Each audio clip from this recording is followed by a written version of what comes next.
ಹಸಿರಿನ ಮಡಿಲಿನಲ್ಲಿ ಮಲಗಿರುವ ಸುಂದರ ಮಂಜುಗಿರಿ ಹಳ್ಳಿ. ಇಲ್ಲಿನ ಜನ ಮುಗ್ಧರು, ಪ್ರಕೃತಿಯನ್ನೇ ದೇವರೆಂದು ನಂಬಿ ಬಾಳುವ ಶ್ರಮಜೀವಿಗಳು.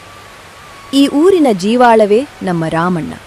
ಸತ್ಯವಂತ, ಧೈರ್ಯಶಾಲಿ ಮತ್ತು ಎಂಥದ್ದೇ ಸಂಕಷ್ಟ ಬಂದರೂ ತನ್ನ ಜಾಣತನದಿಂದ ಉಪಾಯ ಹುಡುಕುವ ಪ್ರಕೃತಿ ಪ್ರೇಮಿ ರೈತ. ಆತನಿಗೆ ಬೆನ್ನೆಲುಬಾಗಿ ಪ್ರೀತಿಯಿಂದ ಸಂಸಾರ ನೋಡಿಕೊಳ್ಳುವ ಮುಗ್ಧ ಹೆಂಡತಿ ಕಮಲ.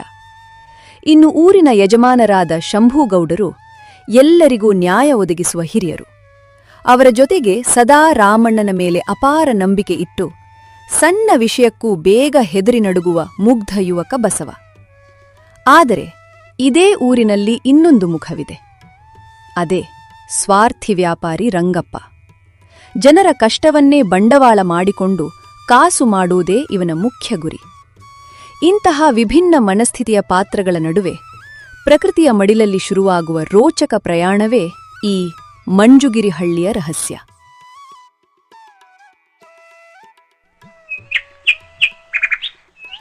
ಅದು ಬೆಳಗಿನ ತಂಗಾಳಿ ಬೀಸುತ್ತಿದ್ದ ಸಮಯ. ಪ್ರಕೃತಿಯ ಅಂದವನ್ನು ಸವಿಯುತ್ತಿದ್ದ ರಾಮಣ್ಣನಿಗೆ ಊರಿನಲ್ಲಿ ಏನೋ ಅಹಿತಕರ ಘಟನೆ ನಡೆಯಲಿದೆ ಎಂಬ ಸಣ್ಣ ಸುಳಿವು ಸಿಗುತ್ತದೆ. ಏನಂದ್ರಿ ಬೆಳಿಗ್ಗೆಯಿಂದ ಆ ಬೆಟ್ಟಗಳನ್ನೇ ದಿಟ್ಟಿಸಿ ನೋಡ್ತಿದ್ದೀರಾ? ನಾನ್ ತಂದಿರೋ ಬಿಸಿ ಬಿಸಿ ತಟ್ಟೆ ಇಡ್ಲಿ ತಣ್ಣಗಾಗ್ತಿದೆ, ಗಮನನೇ ಇಲ್ವಲ್ಲ ನಿಮ್ಗೆ? ಕಮಲ, ಆ ಬೆಟ್ಟ ಗುಡ್ಡಗಳೇ ಕಣೆ ನಮಗೆ ಜೀವಾಳ. ಆ ಮರ, ಗಾಳಿ, ಮಣ್ಣು ನಮ್ಮ ಜೊತೆ ಮಾತನಾಡ್ತವೆ. ಅವುಗಳ ಭಾಷೆ ನಮಗೆ ಅರ್ಥವಾದರೆ ಎಂಥದ್ದೇ ಕಷ್ಟ ಬಂದರೂ ದಾಟಬಹುದು. ಸರಿ ಕೊಡು, ನಿನ್ನ ಇಡ್ಲಿ ಘಮ ಘಮ ಅಂತಿದೆ, ತಿಂತೀನಿ. ನಿಮ್ಗೇನೋ ಬರೀ ವೇದ ಅಂತಾನೆ. ಅಂದ ಹಾಗೆ ನಮ್ಮ ಶಂಭೂಗೌಡ್ರು ಊರಿನ ಅರಳಿಕಟ್ಟೆ ಹತ್ರ ಎಲ್ಲರನ್ನೂ ಬರೆ ಹೇಳಿದ್ದಾರೆ. ಏನೋ ದೊಡ್ಡ ಕಷ್ಟ ಬಂದಿದೆಯಂತೆ. ಅಲ್ಲಿಗೆ ಆ ವ್ಯಾಪಾರಿ ರಂಗಪ್ಪ ಕೂಡ ಬಂದಿದ್ದಾನೆ ಅಂತ ಕೇಳ್ಪಟ್ಟೆ. ರಂಗಪ್ಪ ಅಲ್ಲಿದ್ದಾನೆ ಅಂದ್ರೆ ಬಂದಿರೋ ಕಷ್ಟದಲ್ಲೂ ಹೆಂಗೆ ದುಡ್ಡು ಮಾಡೋದು ಅಂತ ಕಾಯ್ತಿರ್ತಾನೆ. ಇರು ಇರು, ನಾನು ಬೇಗ ಹೋಗಿ ನೋಡ್ತೀನಿ. ಅರಳಿಕಟ್ಟೆಯತ್ತ ರಾಮಣ್ಣ ಹೆಜ್ಜೆ ಹಾಕಿದ. ಆದರೆ ಅಲ್ಲಿ ಕಾದಿದ್ದ ಆಘಾತ ಇಡೀ ಊರಿನ ಭವಿಷ್ಯವನ್ನೇ ಬದಲಾಯಿಸುವಂತಿತ್ತು. ಕಟ್ಟೆಯಲ್ಲಿ ಇಡೀ ಊರಿನ ಜನ ನೆರೆದಿದ್ದರು. ಎಲ್ಲರ ಮುಖದಲ್ಲೂ ಆತಂಕ ಮತ್ತು ಕಣ್ಣೀರು ಎದ್ದು ಕಾಣುತ್ತಿತ್ತು. ಏಕೆಂದರೆ ಊರಿನ ಜೀವನಾಡಿಯೇ ನಿಂತು ಹೋಗಿತ್ತು. ಊರಿನ ಜನರೇ ಕೇಳಿ, ನಮ್ಮ ಮಂಜುಗಿರಿ ಊರಿಗೆ ದೊಡ್ಡ ಕಷ್ಟ ಬಂದಿದೆ. ನಮ್ಮ ಕುಡಿಯುವ ನೀರಿಗೆ, ಎತ್ತಿನ ನೀರಿಗೆ ಆಧಾರವಾಗಿದ್ದ ಅಮೃತಧಾರೆ ಬೆಟ್ಟದ ಹಳ್ಳ ರಾತ್ರೋರಾತ್ರಿ ಒಣಗಿ ಹೋಗಿದೆ. ಒಂದು ಹನಿ ನೀರೂ ಇಲ್ಲ. ಅಯ್ಯೋ ಗೌಡ್ರೆ, ಹೌದು, ನಾನ್ ಬೆಳಿಗ್ಗೆ ಹೋಗಿ ನೋಡಿದೆ. ಬರೀ ಕಲ್ಲುಗಳಷ್ಟೇ ಇವೆ. ಆ ಬೆಟ್ಟದ ದೇವಿಗೆ ನಮ್ಮೇಲೆ ಕೋಪ ಬಂದಿದೆ ಅನಿಸುತ್ತೆ. ನೀರಿಲ್ದಿದ್ರೆ ನಮ್ಮ ಪೈರು ಪಚ್ಚೆ ಎಲ್ಲ ಒಣಗಿ ನಾವು ಬೀದಿಗೆ ಬೀಳ್ತೀವಿ. ನೋಡಿದ್ರ, ನೀವ್ಯಾರೂ ನನ್ ಮಾತ್ ಕೇಳಲ್ಲ. ನಾನ್ ಮುಂಚೆಯೇ ಯೋಚನೆ ಮಾಡಿ ನನ್ ಮನೆ ಹಿಂದೆ ದೊಡ್ಡ ಅಂಡರ್ಗ್ರೌಂಡ್ ಟ್ಯಾಂಕ್ ಕಟ್ಟಿ ಮಳೆ ನೀರು ಶೇಖರಿಸಿಟ್ಟಿದ್ದೀನಿ. ಈಗ ಇಡೀ ಊರಲ್ಲೇ ನನ್ನ ಹತ್ತಿರ ಮಾತ್ರ ನೀರಿರೋದು. ಬೇಕಿದ್ರೆ ಕೊಡ್ತೀನಿ. ಅಬ್ಬಾ ರಂಗಪ್ಪನವ್ರೆ, ನೀವು ಸಾಕ್ಷಾತ್ ಅನ್ನಪೂರ್ಣೇಶ್ವರಿ ಇದ್ದಂಗೆ ನಮ್ಮ ಪ್ರಾಣ ಉಳಿಸಿದ್ರಿ. ತರಿ ಬಸವ, ಫ್ರೀಯಾಗಿ ಕೊಡೋಕೆ ನಾನೇನು ದಾನ ಧರ್ಮ ಛತ್ರ ಇಟ್ಟಿದ್ದೀನಾ? ನಾನ್ ಕಷ್ಟಪಟ್ಟು ಕಾಯ್ದಿಟ್ಟ ನೀರು. ಒಂದು ಚೀಲ ರಾಗಿ ಕೊಟ್ರೆ ಒಂದು ಕೊಡ ನೀರು ಕೊಡ್ತೀನಿ. ಒಂದು ಚೀಲ ರಾಗಿಗೆ ಒಂದು ಕೊಡ ನೀರಾ? ರಂಗಪ್ಪನವ್ರೆ, ಇದು ಬರೀ ಅನ್ಯಾಯ ಅಲ್ಲ, ದರೋಡೆ. ವ್ಯಾಪಾರದಲ್ಲಿ ನ್ಯಾಯ ಅನ್ಯಾಯ ಇಲ್ಲ ಬಸವ. ಅಗತ್ಯವೇ ಬೆಲೆ ನಿರ್ಧರಿಸೋದು. ಬೇಕಿದ್ರೆ ರಾಗಿ ಕೊಟ್ಟು ನೀರು ತಗೋ, ಇಲ್ದಿದ್ರೆ ಗಂಟಲು ಒಣಗಿ ಸಾಯಿ. ನನಗೇನ್ ನಷ್ಟ ಇಲ್ಲ. ರಂಗಪ್ಪ, ಬಾಯಾರಿಕೆ ಅನ್ನೋದು ಜೀವದ ವಿಷಯ, ನಿನ್ನ ವ್ಯಾಪಾರದ ವಿಷಯ ಅಲ್ಲ. ಸ್ವಲ್ಪ ದಿನ ತಾಳು, ನಿನ್ನ ನೀರು ನಿನಗೇ ಬೇಕಾಗುತ್ತೆ. ಗೌಡ್ರೆ, ಬೆಟ್ಟದ ಹಳ್ಳ ಒಣಗಿಲ್ಲ, ಅದರ ದಾರಿ ಬದಲಾಗಿದೆ. ನೀರು ತಾನಾಗಿಯೇ ನಿಲ್ಲಲ್ಲ. ನಾನು ಬೆಟ್ಟಕ್ಕೆ ಹೋಗಿ ನೋಡಿ ಬರ್ತೀನಿ. ಯಾರೂ ರಂಗಪ್ಪನಿಗೆ ಧಾನ್ಯ ಕೊಟ್ಟು ಮೋಸ ಹೋಗಬೇಡಿ. ರಾಮಣ್ಣ, ನಿನ್ ಜೊತೆ ನಾನೂ ಬರ್ತೀನಿ, ನಡಿ. ದೊಡ್ಡ ಜಾಣ ಬಂದ. ಬೆಟ್ಟಕ್ಕೆ ಹೋಗಿ ಮಂತ್ರ ಹಾಕಿ ನೀರ್ ತರ್ತಾನಂತೆ. ಹೋಗೋ ರಾಮಣ್ಣ, ಸಾಯಂಕಾಲ ನೀನೇ ನನ್ನ ಹತ್ತಿರ ನೀರಿಗಾಗಿ ಭಿಕ್ಷೆ ಬೇಡ್ತೀಯಾ?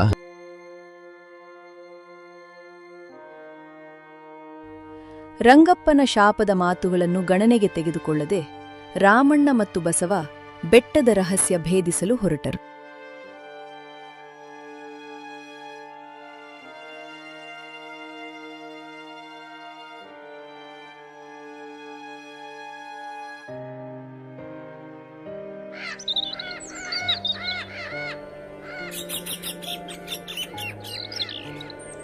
ಬೆಟ್ಟದ ಹಾದಿ ಕಡದಾಗಿತ್ತು. ಮುಳ್ಳು ಕಲ್ಲುಗಳ ನಡುವೆ ನಡೆಯುವುದು ಸುಲಭವಾಗಿರಲಿಲ್ಲ. ಆದರೆ ರಾಮಣ್ಣನ ಮನಸ್ಸಿನಲ್ಲಿ ಊರಿನ ಜನರ ನೀರಡಿಕೆಯನ್ನು ತೀರಿಸುವ ಒಂದೇ ಗುರಿಯಿತ್ತು. ಅಬ್ಬಾ ರಾಮಣ್ಣ, ನನ್ನ ಕೈಲಿ ಆಗ್ತಿಲ್ಲಪ್ಪ. ಇನ್ನು ಎಷ್ಟು ದೂರ ನಡಿಬೇಕು? ಮೇಲೆ ನಿಜವಾಗಲೂ ನೀರಿದೆಯಾ ಇಲ್ಲ ನಮ್ಮ ಹಣೆ ಬರಹನ? ಧೈರ್ಯ ತಗೋ ಬಸವ, ಹತ್ತಿರ ಬಂದ್ವಿ. ಆ ಗಾಳಿ ಬೀಸೋ ಸದ್ದು ಕೇಳ್ತಿದ್ಯಾ? ಹಳ್ಳದ ಮಲುಪು ಅಲ್ಲೇ ಇರಬೇಕು.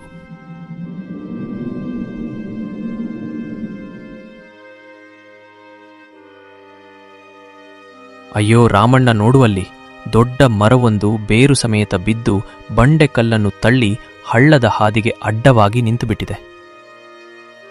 ಹೌದು ಬಸವ, ಆ ಬಂಡೆ ಅಡ್ಡ ಬಂದಿದ್ದಕ್ಕೆ ನೀರೆಲ್ಲ ಪಕ್ಕದ ಆಳವಾದ ಪ್ರಪಾತಕ್ಕೆ ಹರಿದು ಹೋಗ್ತಿದೆ. ಅದಕ್ಕೆ ಊರಿಗೆ ನೀರು ಬರ್ತಿಲ್ಲ. ಮತ್ತ್ಯಾಕೆ ತಡ? ಬಂಡೆ ತೆಗೆಯೋಣ ಅಂದ್ರೆ ಈ ಬಂಡೆನ 100 ಜನ ಸೇರಿದ್ರೂ ಅಲ್ಲಾಡಿಸೋಕೆ ಆಗಲ್ವಲ್ಲ. ಇನ್ನಷ್ಟೇ ನಮ್ಮ ಊರಿಗೆ ನೀರು ಸಿಗಲ್ವಾ? ಬಂಡೆ ಕದಲ್ಸೋಕೆ ಆಗಲ್ಲ ನಿಜ, ಆದ್ರೆ ನೀರಿನ ದಾರಿ ಬದಲಾಯಿಸಬಹುದಲ್ಲ. ಆ ಪಕ್ಕದಲ್ಲಿರೋ ಬಿದಿರು ಮೇಲೆ ನೋಡು. ಬಿದಿರು ಒಳಗಡೆ ಒಳ್ಳೆಯಾಗಿರುತ್ತೆ. ಆ ಬಿದಿರುಗಳ ಗಿಣ್ಣು ತೆಗೆದು ಒಂದಕ್ಕೊಂದು ಜೋಡಿಸಿ ದೊಡ್ಡ ಪೈಪ್ ತರ ಮಾಡೋಣ. ಆ ಪೈಪ್ ಮೂಲಕ ನೀರನ್ನು ಬಂಡೆಯ ಮೇಲಿಂದ ಮತ್ತೆ ಹಳೆಯ ಹಳ್ಳದ ದಾರಿಗೆ ಹರಿಸೋಣ. ಅಬ್ಬಾ ರಾಮಣ್ಣ, ನಿನ್ನ ಬುದ್ಧಿಗೆ ಒಂದು ನಮಸ್ಕಾರ.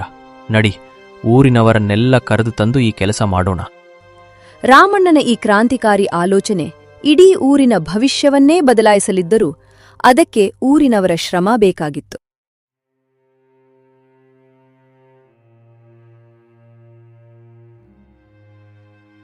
ರಾಮಣ್ಣನ ಮಾತು ಕೇಳಿ ಇಡೀ ಊರಿನ ಜನ ಬೆಟ್ಟಕ್ಕೆ ಧಾವಿಸಿದರು.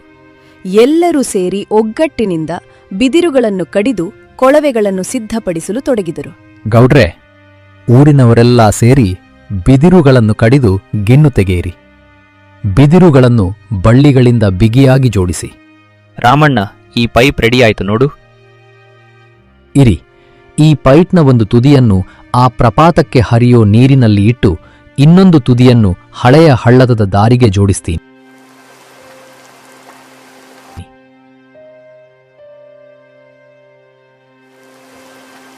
ಅಬ್ಬಾ, ನೀರು ಹರಿತಿದೆ. ರಾಮಣ್ಣ, ನಿನ್ನ ಬುದ್ಧಿವಂತಿಕೆಯಿಂದ ಊರಿನ ಪ್ರಾಣ ಉಳಿಯಿತು. ರಂಗಪ್ಪ, ಪ್ರಕೃತಿ ಎಲ್ಲರಿಗೂ ಸೇರಿದ್ದು ಮಾರಾಟ ಮಾಡೋಕಲ್ಲ. ಇನ್ನಾದ್ರೂ ನಿನ್ನ ಬುದ್ಧಿ ತಿದ್ಕೋ. ನೀರಂತೂ ಹರಿಯಿತು. ರಂಗಪ್ಪನ ಕುತಂತ್ರವೂ ಸೋತಿತು. ಆದರೆ ಮಂಜುಗಿರಿಗೆ ಕಾದಿದ್ದ ಮತ್ತೊಂದು ವಿಚಿತ್ರ ಸವಾಲು ತಕ್ಷಣವೇ ಎದುರಾಯಿತು.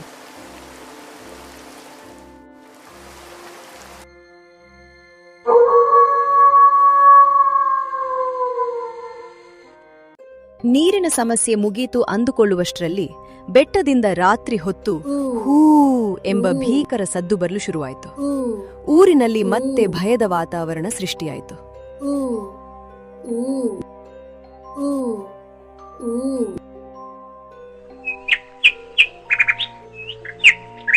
ಗೌಡ್ರೆ, ಆ ಬೆಟ್ಟದಲ್ಲಿ ದೊಡ್ಡ ದೆವ್ವ ಬಂದ್ಕೊಟ್ಟಿದೆ.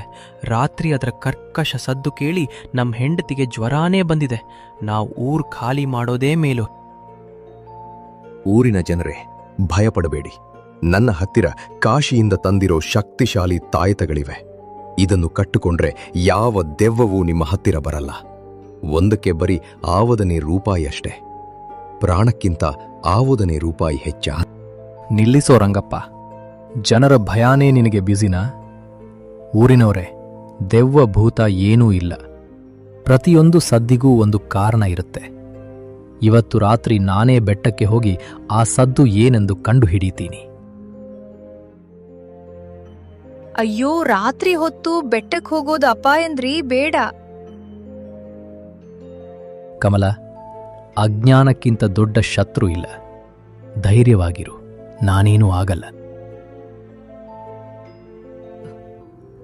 ರಾಮಣ್ಣ ಕತ್ತಲಲ್ಲಿ ಒಬ್ಬನೇ ಬೆಟ್ಟಕ್ಕೆ ಹೋಗಲು ನಿರ್ಧರಿಸಿದ. ದೆವ್ವದ ಸದ್ದಿನ ಹಿಂದೆ ಅಡಗಿದ್ದ ಸತ್ಯವೇನು?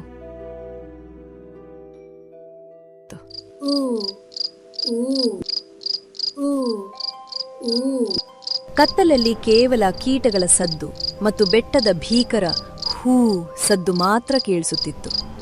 ರಾಮಣ್ಣ ಧೈರ್ಯದಿಂದ ಗವಿಯತ್ತ ಹೆಜ್ಜೆ ಹಾಕಿದ.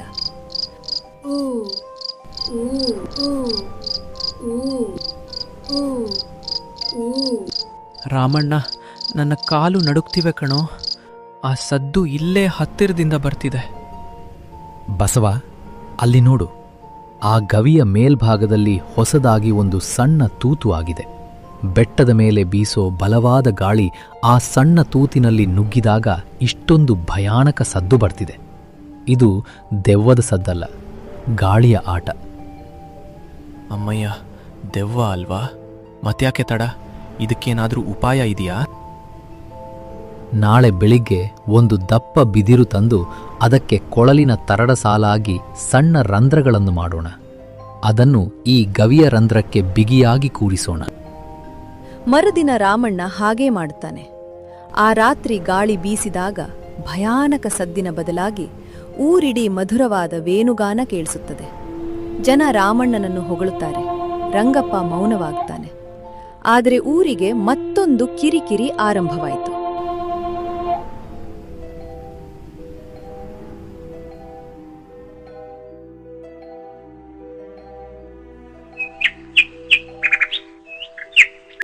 ಈ ಬಾರಿ ದೆವ್ವವೂ ಅಲ್ಲ, ಗಾಳಿಯೂ ಅಲ್ಲ.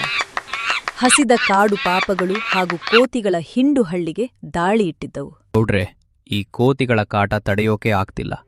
ಕಷ್ಟಪಟ್ಟು ಬೆಳೆದ ತರಕಾರಿ, ಬಾಳೆಹಣ್ಣು ಎಲ್ಲ ತಿಂದು ನಾಶ ಮಾಡ್ತಿವೆ. ಅದಕ್ಕೆ ನನ್ನ ಹತ್ತಿರ ಪ್ಲಾನ್ ಇದೆ. ಕಾಡಿನ ವಿಷದ ದೆಲೆಗಳನ್ನು ಹಣ್ಣಿನಲ್ಲಿ ಬೆರೆಸಿರೋಣ. ಅವು ತಿಂದ ತಕ್ಷಣ ಪ್ರಜ್ಞೆ ತಪ್ಪಿ ಬೀಳ್ತವೆ. ಆಮೇಲೆ ತಗೊಂಡು ಹೋಗಿ ಕಂದಕಕ್ಕೆ ಎಸೆದ್ಬಿಡೋಣ. ಛೇ ರಂಗಪ್ಪ, ಮೂಗಜೀವಿಗಳಿಗೆ ಪ್ರಾಣ ಹಿಂಸೆ ಮಾಡೋದು ಮಹಾಪಾಪ. ಅವು ನಮಗೆ ವೈರಿಗಳಲ್ಲ. ಇತ್ತೀಚೆಗೆ ಬೆಟ್ಟದ ಮೇಲೆ ಕಲ್ಲು ಬಿದ್ದು ಕಾಡಿನಲ್ಲಿದ್ದ ಹಣ್ಣಿನ ಮರಗಳೆಲ್ಲ ನಾಶವಾಗಿವೆ. ಪಾಪ, ಹಸಿವು ತರೆಯಲಾಗದೆ ಊರಿಗೆ ಬರ್ತಿವೆ. ಪ್ರಾಣಿಗಳಿಗೆ ಹಿಂಸೆ ನೀಡದೆ ಸಮಸ್ಯೆಗೆ ಶಾಶ್ವತ ಪರಿಹಾರ ಕಂಡುಕೊಳ್ಳಲು ರಾಮಣ್ಣ ಮತ್ತೆ ಹೊಸ ಆಲೋಚನೆ ಮಾಡಿದ. ರಾಮಣ್ಣನ ಮಾರ್ಗದರ್ಶನದಲ್ಲಿ ಹಳ್ಳಿಯ ಜನ ಪ್ರಕೃತಿಯ ಜೊತೆ ಹೊಂದಾಣಿಕೆಯಿಂದ ಬಾಳಲು ನಿರ್ಧರಿಸಿದರು. ನಮ್ಮ ಬೆಟ್ಟದ ಅಂಚಿನಲ್ಲಿ ಸೀತಾಫಲ, ನೇರಳೆ, ಹಲಸಿನ ಬೀಜಗಳನ್ನು ಊರು ಮತ್ತು ಕಾಡಿನ ಗಡಿಯಲ್ಲಿ ಬಿತ್ತೋಣ. ಮಳೆಗೆ ಅವು ಬೆಳೆದು ಮರವಾದಾಗ ಪ್ರಾಣಿಗಳು ಕಾಡಿನಲ್ಲೇ ಹಣ್ಣು ತಿಂದು ಹೊಟ್ಟೆ ತುಂಬಿಸಿಕೊಳ್ಳುತ್ತವೆ. ಊರಿನ ಕಡೆ ಬರಲ್ಲ. ಹೌದು, ರಾಮಣ್ಣ ಹೇಳಿದಂತೆ ಮಾಡೋಣ. ಬೀಜ ಬಿತ್ತಿ ಕೆಲವು ತಿಂಗಳ ನಂತರ ಮರಗಳು ಬೆಳೆದು ಹಣ್ಣು ನೀಡುತ್ತವೆ. ಕೋತಿಗಳ ಕಾಟ ನಿಲ್ಲುತ್ತದೆ. ರಾಮಣ್ಣನ ಮುಂದೆ ರಂಗಪ್ಪ ತಲೆ ತಗ್ಗಿಸಿ ಕ್ಷಮೆ ಕೇಳುತ್ತಾನೆ.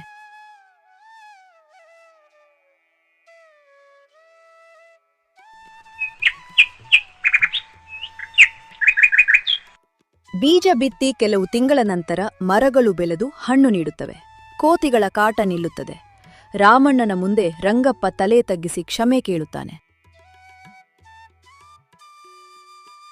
ರಾಮಣ್ಣ, ನನ್ನ ಕ್ಷಮಿಸ್ಬಿಡು. ಹಳದ ಅಹಂಕಾರದಿಂದ ತಪ್ಪು ಮಾಡಿದೆ. ನನ್ನ ನೆಲಮಾಳಿಗೆಯ ನೀರು, ಧಾನ್ಯವನ್ನ ಊರಿಗೆ ಉಚಿತವಾಗಿ ಹಂಚಿಬಿಡ್ತೀನಿ. ನಿಜವಾದ ಆಸ್ತಿ ಅಂದರೆ ದುಡ್ಡಲ್ಲ, ನಿನ್ನಂಥ ಒಳ್ಳೆಯ ಮನಸ್ಸು. ಹಳೆಯದನ್ನೆಲ್ಲ ಮರೆತು ಬಿಡು ರಂಗಪ್ಪ. ನಾವಿಬ್ಬರೂ ಸೇರಿ ಈ ಊರನ್ನು ಇನ್ನು ಚೆನ್ನಾಗಿ ಬೆಳೆಸೋಣ. ಪ್ರಕೃತಿಗೆ ತೊಂದರೆ ಕೊಡದೆ ಬಾಳೋದೇ ನಿಜವಾದ ಧರ್ಮ. ಹೀಗೆ ಮಂಜುಗಿರಿ ಹಳ್ಳಿಯ ರಹಸ್ಯಗಳು ಒಂದೊಂದಾಗಿ ಬಯಲಾಗಿ ದುರಾಸೆಯ ರಂಗಪ್ಪನ ಮನಸ್ಸು ಬದಲಾಯಿತು. ಒಗ್ಗಟ್ಟು ಮತ್ತು ಬುದ್ಧಿವಂತಿಕೆಯಿಂದ ಎಂಥದ್ದೇ ಸಂಕಷ್ಟವನ್ನು ಗೆಲ್ಲಬಹುದು ಎಂಬುದಕ್ಕೆ ಈ ಮಂಜುಗಿರಿ ಹಳ್ಳಿಯೇ ಸಾಕ್ಷಿ.